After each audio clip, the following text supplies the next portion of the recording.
Hi, boys and girls. I hope you had a great weekend.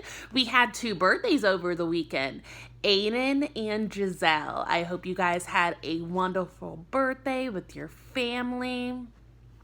And I cannot believe you are another year old. I hope you had an amazing birthday. Well, today, friends, we're going to be reading chapter 6 in our book titled A Boy Called Bat. So let's go ahead and listen. Chapter 6. Skunk lunch. Can it spray yet? Jamie asked. No, answered Mom. Soon he will be able to, but when skunks are babies, they can't spray as strongly as adults.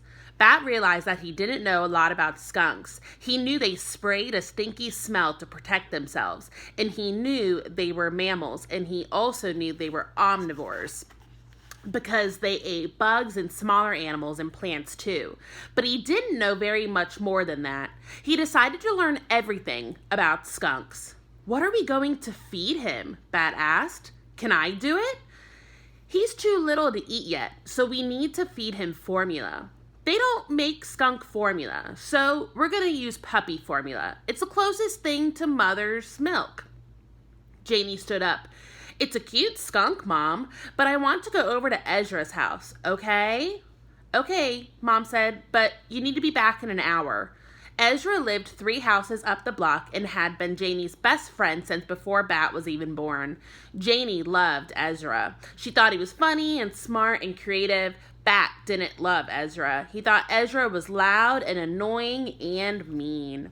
Sometimes when Janie went to play at Ezra's house, it bothered Bat that he wasn't invited, and that there wasn't a house he was invited to visit where Janie didn't go.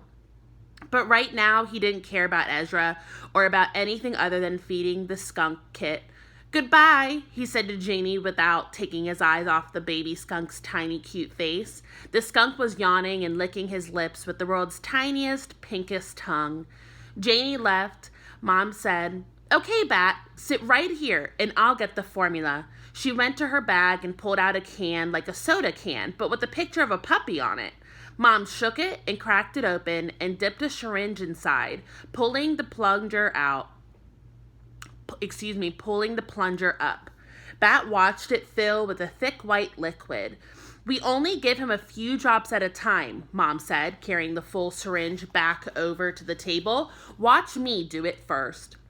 She took the skunk and arranged him on her lap, one hand over his back and under his front leg to hold him upright, the other hand aiming the syringe full of formula at his mouth. The skunk seemed to know what was about to happen and twitched his little pink nose back and forth eagerly. Mom slowly pushed down on the plunger, and Bat watched a thick white droplet of puppy formula push through the hole at the end of the syringe. The skunk tipped back its chin and opened his mouth, licking eagerly at it. What a good little baby, Mom said, pressing more formula into the baby skunk's mouth. I want to feed him. Let me feed him. I want to feed him, Bat said eagerly. Okay. Mom handed the skunk back to Bat. He tried to hold the skunk the way Mom had, but then took the syringe in his other hand. Very slowly, Mom warned him. And finally it was Bat's turn. As slowly as he could, he pressed down on the plunger, aiming the syringe tip at the baby skunk's mouth, and it worked.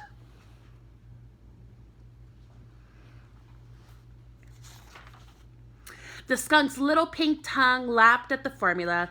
Droplets gathered at the corners of his mouth, and some ran down his chin onto the towel. But most of it made it into the baby skunk.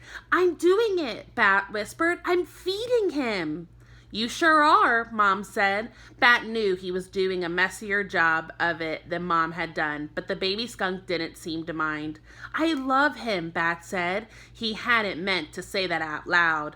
Mom laughed. Careful, or you might make me jealous, she said. But it's true, Bat said. I really love him.